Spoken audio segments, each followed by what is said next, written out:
Quels sont les changements que va opérer Triple H encore? Puisque oui, on le sait maintenant, les changements sont bien effectifs. Triple H nous l'a montré en termes de booking, en termes de création, de scénario, de retour à la WWE. Bref, le changement c'est maintenant, comme disait un certain François Hollande en 2012, et le changement est incarné par un certain Triple H. Bon, on a vu déjà pas mal de choses et j'avais déjà fait une chronique la semaine dernière sur ça, et aujourd'hui on va plutôt s'intéresser aux changements futurs, au changement potentiel. Qu'est-ce qu'on aimerait bien voir? Qu'est-ce qui est faisable? Qu'est-ce qui ne l'est pas? Et on va essayer de se concentrer sur ça. Je vous propose plusieurs idées et vous allez me dire dans les commentaires, comme d'habitude, si jamais vous y croyez ou pas, ou même si jamais vous avez d'autres idées de changements que pourrait connaître la WWE dans les prochaines semaines ou les prochains mois. Alors la grande question qu'on est en droit de se poser actuellement, c'est quid des rosters de la WWE? Est-ce que les rosters vont rester tels quels? Est-ce qu'il va y avoir un véritable split avec pourquoi pas une formule de pay-per-view avec un seul roster dédié, même si je dois avouer que cette formule-là ne me plaît pas vraiment. Elle ne m'a jamais trop plu. Je préfère avoir des pay-per-view qui mixent les deux rosters principaux. Mais j'aimerais avoir en tout cas, moi, une certaine cassure entre le roster principal de Raw, le roster principal de SmackDown. Actuellement, c'est moyennement le cas, je dirais, puisqu'on voit certains catcheurs de SmackDown apparaître à Raw et inversement, notamment le champion Roman Reigns. Mais comme il est double champion, il doit être sur les deux shows et ça, effectivement, ça me pose problème pour le moment. Ça va sans doute poser problème également à beaucoup de fans de catch et peut-être aux créatifs de la WWE. Ce qui nous amène potentiellement à notre deuxième changement avec l'ère de Triple H, c'est la séparation des deux titres sur la même personne. Et oui, attention Roman Reigns, attention à toi, je pense que tu vas bientôt perdre l'une de tes deux ceintures. Alors peu importe que ce soit la ceinture universelle ou la ceinture de champion WWE, je pense en tout cas qu'il est nécessaire d'avoir un champion à Raw, un champion à SmackDown. C'était plutôt pas mal cette storyline de réunification des titres majeurs à WrestleMania 38 entre Lesnar et Reigns, mais maintenant il faut faire quelque chose, puisque avoir les deux titres sur le même champion, c'est quand même assez moyen. Je trouve que c'est pas vraiment spécialement intéressant. On nous enlève des rivalités potentielles extrêmement excitantes.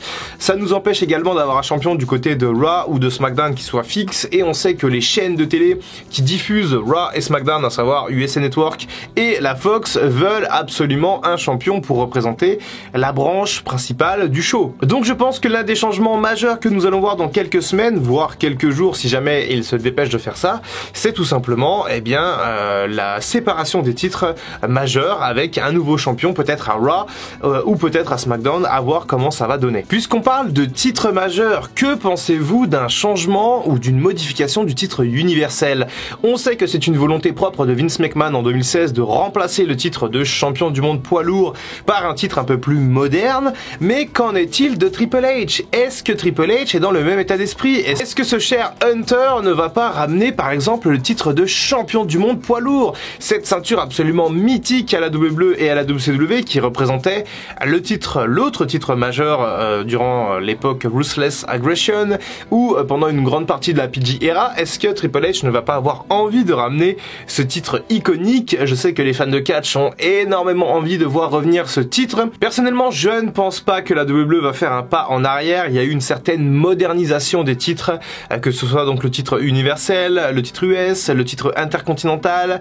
Il y a une volonté véritablement d'aller de l'avant et je ne pense pas que le titre universel va disparaître. Je pense qu'il est là pour un sacré paquet de temps et qu'il va potentiellement représenter encore une fois toujours le titre majeur, mais de l'autre branche. Je pense que c'est difficile de revenir en arrière par rapport à ça. L'arrivée de Triple H aux commandes de l'équipe créative veut également dire potentiellement une écriture meilleure, de meilleurs scénarios. Ça, on a commencé à le voir. Pour tous ceux qui n'ont pas regardé NXT entre 2017 et 2020, vous avez malheureusement raté toute cette belle écriture que proposait Triple H à l'époque.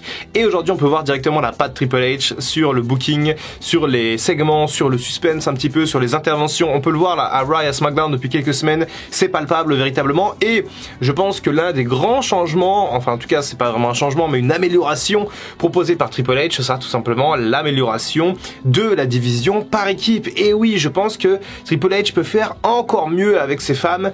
Il l'a démontré à NXT encore une fois. Il a vraiment élevé la division féminine d'NXT à l'époque. C'était très très bon, c'était du très haut niveau. Toutes les Sasha Banks, Bayley, Charlotte Flair, Becky Lynch, tout ça, ça sort d'NXT et à l'époque c'était écrit par Triple H. Et là où Vince McMahon et son équipe créative ont essayé quand même de mettre des lettres de noblesse sur la division féminine, avec un main event de WrestleMania par exemple, des storylines plutôt intéressantes. Je pense que ça n'a pas été au bout, je pense que ça n'a pas été excellent, je pense qu'on n'a jamais atteint le niveau d'un Sasha Banks Bayley en I Quit match ou en Iron Man match, je crois que c'était un Iron Man match à l'époque. Bref, je pense qu'avec Triple H on peut avoir véritablement une division par équipe qui va s'élever encore plus avec des histoires passionnantes à raconter et surtout, bordel, du bon catch sur le ring. Autre changement que j'envisage avec Triple H, c'est tout simplement la suppression des pay-per-view à thème. Oh là là, mais quel enfer ces pay-per-view à thème, TLC, Elimination Chamber, Hell in a Cell, putain, arrêtez avec ça, ça fait 10 ans qu'on se tape ces pay-per-view de merde, pardonnez-moi l'expression, mais on est obligé d'avoir des matchs de TLC dans un pay-per-view TLC, on est obligé d'avoir des matchs Hell in a Cell dans un pay-per-view Hell in a Cell, supprimez-moi ça, mettez-nous des, je sais pas, inventez-nous des nouveaux pay-per-view avec une charte graphique différente, avec un décor différent et de temps en temps un petit Hell in a Cell pour finir une rivalité, un petit TLC pour finir une rivalité. Au lieu de ça, on a ces pay-per-view avec ces matchs forcés là depuis 10 ans et personne n'aime ça, ça décrédibilise déjà les pay-per-view en eux-mêmes, mais également les catcheurs qui se retrouvent parfois forcés à aller dans un Hell in a Cell ou un TLC alors que on s'en bat les steaks. Des fois on a des TLC pour des matchs de mid-card, c'est complètement dingue, on n'en veut pas, on veut que, enfin moi j'espère en tout cas que le prestige de ces deux matchs là, en tout cas Hell in a Cell et TLC, reviennent grâce non pas à un pay-per-view qui lui est dédié, mais tout simplement grâce à une construction de storyline sur plusieurs mois. Triple H en plus c'est l'expert des Hell in a Cell, quand c'était pas l'Undertaker dans la cage, c'était lui, et il y a eu des fins de storyline, des fins de rivalité qui se sont réglées dans la cage, il le sait, à Bad Blood 2004 contre Michaels, contre Kevin Nash, il a fait tout un tas de Hell in a Cell contre Batista et à chaque fois ça finissait une rivalité de la meilleure manière possible, donc voilà, Triple H, Hunter, fait le bon choix. Et bien entendu, je pense qu'il va encore y avoir des retours en pagaille. Récemment c'est Johnny Gargano qui est revenu et on a pas mal discuté déjà des noms qui pourraient revenir. On a parlé de Braun Strowman et notamment du Finn Bray Wyatt. Actuellement, à l'heure où je tourne cette vidéo, les discussions semblent être extrêmement bien avancées pour le Finn Bray Wyatt. Alors, quand est-ce qu'il pourrait revenir? Est-ce qu'il pourrait revenir au Rumble? Ça me paraît loin. Survivor Series, je ne sais pas. Halloween peut-être. Les discussions sont centrées autour notamment du salaire de Bray Wyatt qui devrait toucher, d'après les insiders encore une fois, un salaire un peu moins important qu'à l'époque, mais avec une certaine liberté créative, ce qui serait plutôt une bonne, un bon deal pour Bray Wyatt, puisque lui avait extrêmement peur justement avec Vince McMahon de voir son personnage complètement torché, mis à la poubelle, ce qui est arrivé avec Super Showdown et la défaite contre Goldberg. Et je pense qu'un Bray Wyatt sous la direction de Triple H, ça peut vraiment envoyer du bois. Imaginez quand même un roster étoffé avec Cody Rhodes qui est arrivé cette année, Johnny Gargano, Tommaso Ciampa éventuellement qui arriverait un peu haut dans le main event, pourquoi pas Kieran Cross, Dexter Lumis, Roman Reigns, McIntyre bien entendu, Finn Balor qui est un peu élevé également au statut de main eventer, Edge, Bobby Lashley, Theory peut-être, pourquoi pas, qui peut monter, bref, et en tout cas le Finn qui viendrait agrémenter tout ça. Je pense véritablement que le roster dans la WWE va monter en puissance dans les prochaines semaines, dans les prochains mois, et qu'on va assister à une amélioration de la qualité globale des shows. Et encore une fois, je suis excité par Raw, SmackDown, je regarde toutes les semaines maintenant, je fais même des petites reviews sur mon autre plateforme, je vous en parle vendredi, c'est promis. En tout cas, voilà, moi je suis extrêmement excité et j'espère qu'on aura d'autres changements de même nature. Et encore une fois, n'hésitez pas à me proposer vos propres changements. Qu'est-ce que vous aimeriez voir dans la WWE de Stéphanie et Triple H? Eh bien, indiquez-moi ça dans les commentaires. C'était le Dr Wrestling, je vous retrouve très bientôt pour de prochaines vidéos. Et en attendant, comme d'habitude, prenez soin de vous.